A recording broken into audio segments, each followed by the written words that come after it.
may appointment kami for vaccination. Nabanggit na naman niya na dahil kami tumira sa Pinas. Oh, hindi. Oh, may grabe, ang dami kong pagod guys, sabi. Good morning, mga Inday Dudong. Good morning. Inday Dudong. Inday Dudong. Ayan, pupunta kami sa Zondert. So, may appointment kami for 22 weeks vaccination. So, starting 22 pwede na, pero ni-schedule nila ako today. And actually, May 12 pa yung schedule, pero baka mainit yung time na yun, pwede kaming mag-camping. Kaya tumawag ako kanina if pwede earlier. So may vacancy sila 11 o'clock today. And kaya pupunta kami dun. Wala kayong makikitang Savi kasi nasa school si Savi. So mamaya pa siya ipipick up 1:30 ni Papa. Si Papa yung nag-ano kanina, mga Inday. Alam niyo mga Inday, buti na lang nalabhan ko na yung mga damit ni Inday Gamay. Kasi nakikita nyo, ayan, maulan. So, ganito yung weather dito. Kaya, ay, nabanggit na naman niya na bakit daw hindi kami tumira sa Pinas. I told them that why don't we live in the Philippines? Yeah, I bet. Look at the weather here. Mga Inday, hindi ganun, di ba? Hindi ganun kadali. Oh my gosh. Akala niya, if bakasyon, maganda. Pero if dun ka titira, tapos, alam mo, yung work niya dito, di syempre magre-resign siya. Tapos ibebenta yung bahay, since hindi pa naman yun fully paid, di konti lang yung mapapasa amin. Bibili ka ng bahay sa Pinas, halos ganun lang din. Halos ganun din yung presyo. Diba? Hindi ganun. So, yeah. It's not that easy, love. B&B next to the ocean. Wow! Feeling mayaman. Every day swim. Ay, yan talaga yung ano niya eh. So, sabi ko, ayan, pag mag-retire na tayo, sabi niya, 25 years. 20 to 25 years kami.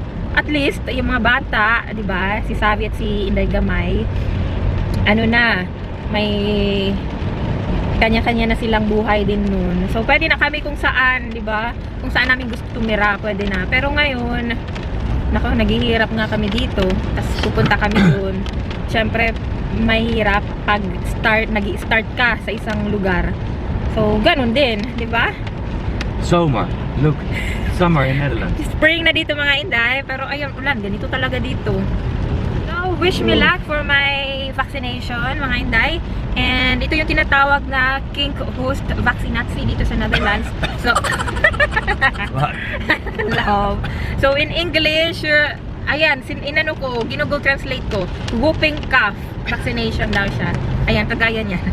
So, and hindi lang ako yung magpuprotektahan nun, kasi parang bacterial yung nagiging cause nung ganun, nung talagang grabe yung ubo na may dalang infection na. And hindi lang ako daw yung mapoprotektahan, kundi yung ayan, yung mga baby na nasa tiyan pa. So until 2 months, parang may antibodies na sila. So kasi 'di ba hindi din naman pwedeng injekan sila kaagad after birth, 'di ba? So mga 3 months, ayan, yun yung next vaccination nila. Kasi may antibody sila up to 2 to 3 months mga Inday. So ganun, ayan, malapit na kami kasi ano lang to eh, yung pinaka munisipyo to namin, Zondert. So kami part lang. And siguro mga hindi aabot ng 10 minutes yung drive mga Inday. So paano? Kita-kits! Yeah.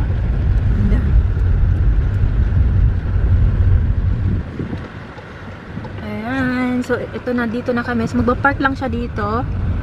Or, you gonna go, miskin na, inside? Betan. Ne? So, ayun, dun yung appointment ko. Ayun, dyan. Dyan din na nabakunahan si Savi. Yeah. Soon after. Dito kami sa grocery. So, naghahanap ako ng lumpia wrapper.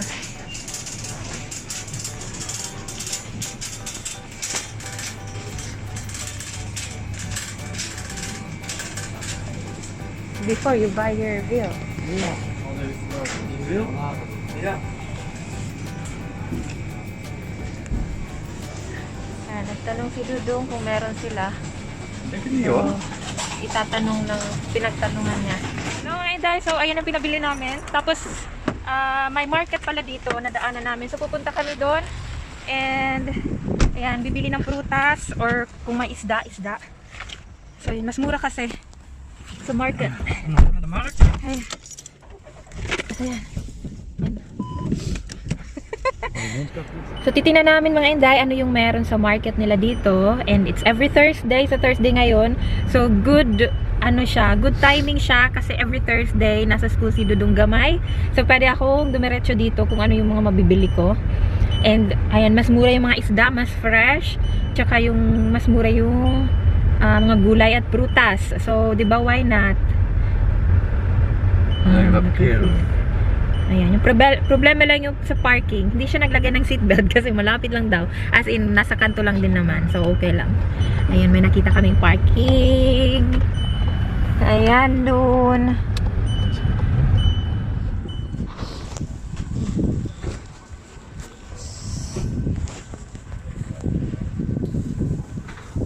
Mga Inday, ito lang yung nabili namin. So, konti lang kasi mas mura yung market na pinupuntahan namin every Saturday. Kaya ito lang, yung pangkonsumo lang na ilan days.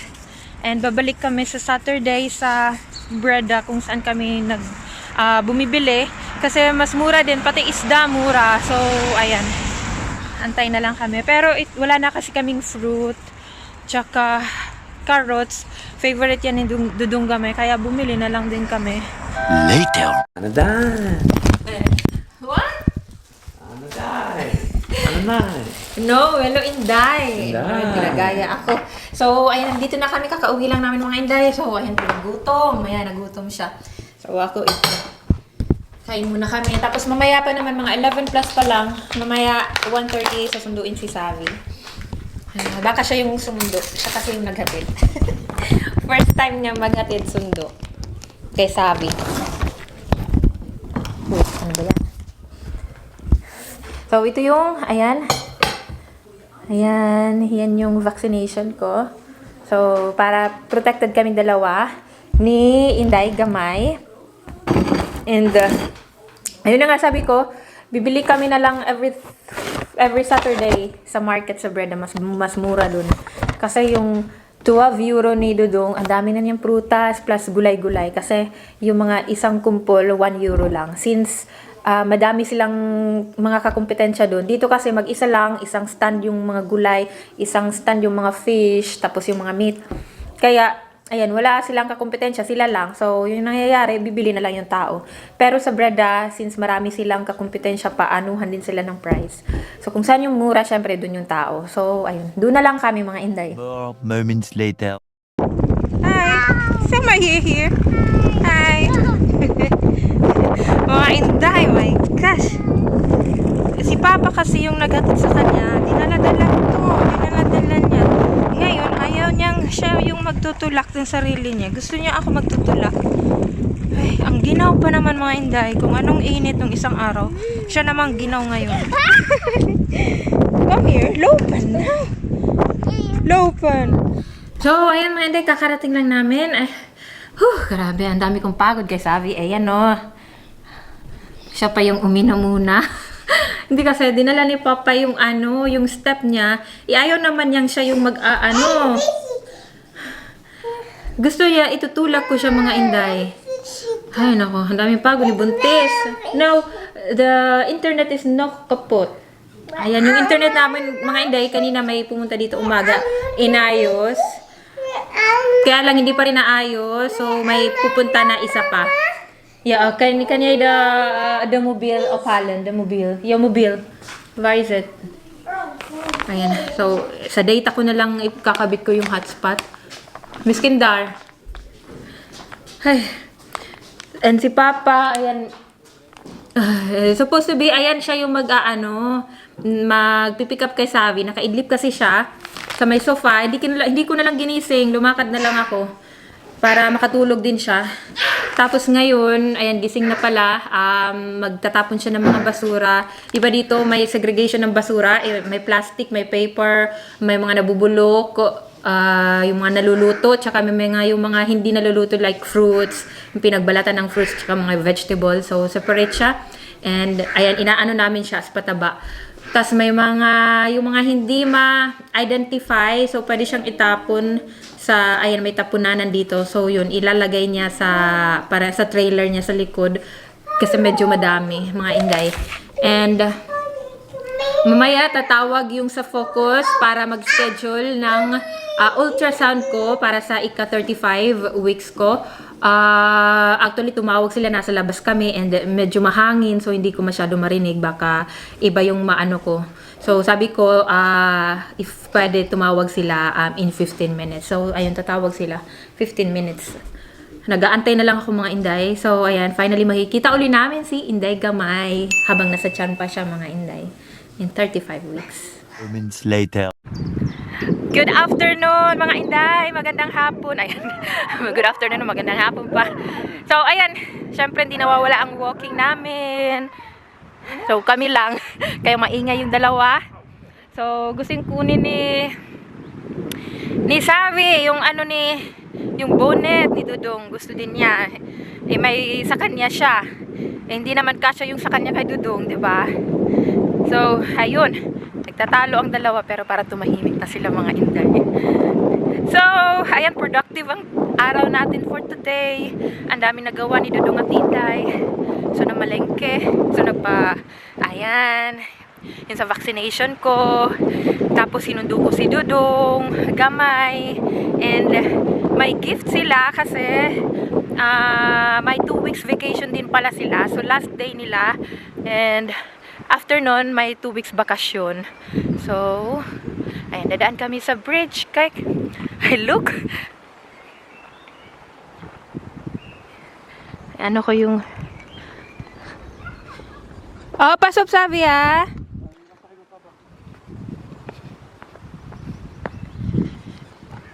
So, ayun, mga inday, yung pinapapakita namin sa inyo, mga bago to namin na nilalakaran, kayo na video ko. Yung iba, hindi ko na video, yung mga, ayan, paulit-ulit namin nilalakaran. Nakakasawa naman, di ba? Para sa inyo. So, ayun. Oh, ganda. So, ayan, tumahimik na si Bulilit, saka iiyak.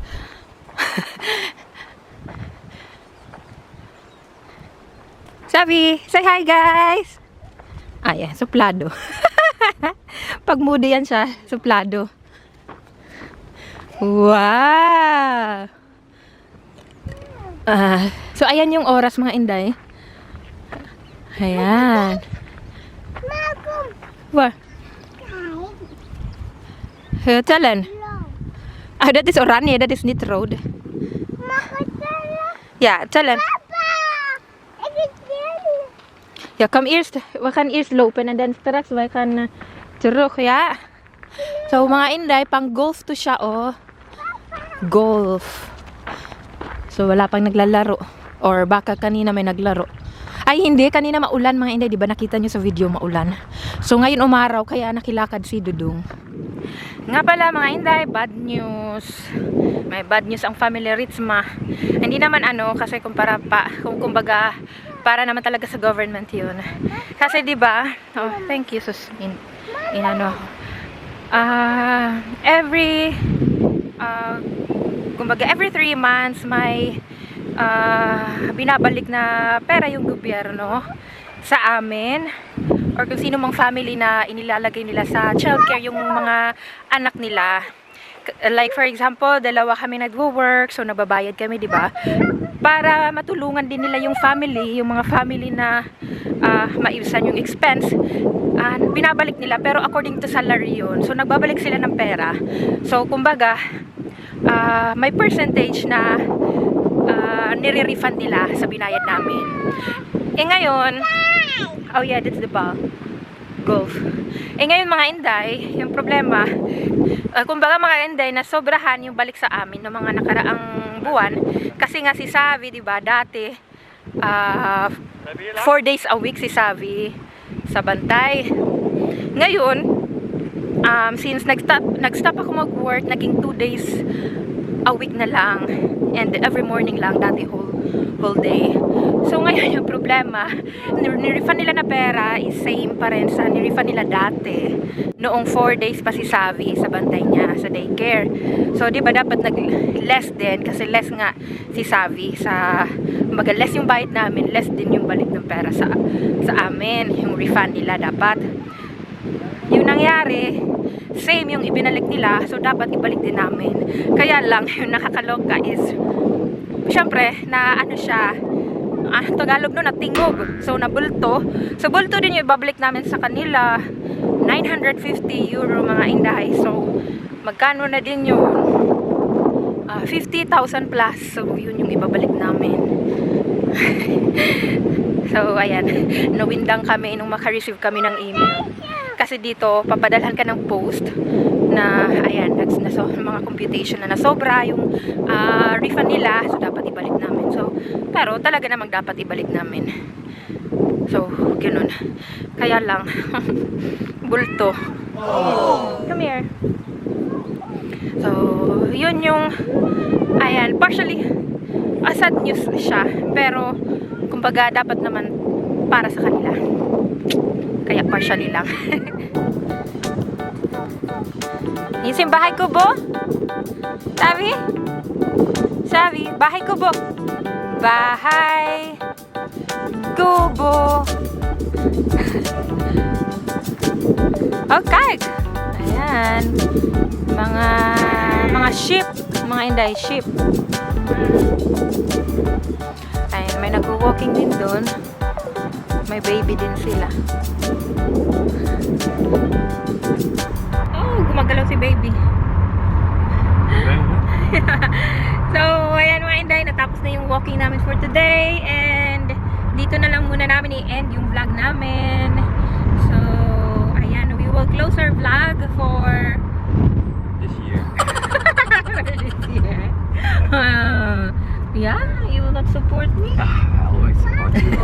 So, ayan, we will close our vlog This December. after, ayan, a nice walk. Ah. Yeah. Yeah, that was nice. The idea, fun? The love, yeah, his idea, the love of my life. Nakakalove of my life pag nag-vlog daw. I mean, I also say love of my life, even if I'm not vlogging. Yeah, too. Not really. So, that's all for today. Please don't forget to subscribe to our channel and pakihit na din po yung notification bell para if ever may mga bagong video kami, ma-notify kayo ng bonggang-bongga. Bye! Sabi, say bye-bye! Bye-bye. Nasa bahay kami na, mga inday, and look at the door. Vlog. So, ayan, di ko alam ano yung niluluto niya. So, Dutch, ano siya, Dutch food. So, ayan, may dinurog-durog-durog siyang broccoli. Tapos ilalagay niya dito. Ayan, tapos ilagay sa oven. Ayan, so that's our dinner for today. Mainit sa labas pa, kahit ano na. Siguro mga 6, is it 6 o'clock, love, or 6:30? So, mga 6:30 na. Mga siguro magsi-7 na. So, ayun. Ayan, nagbabay na kami kanina. Magbababay uli kami ngayon.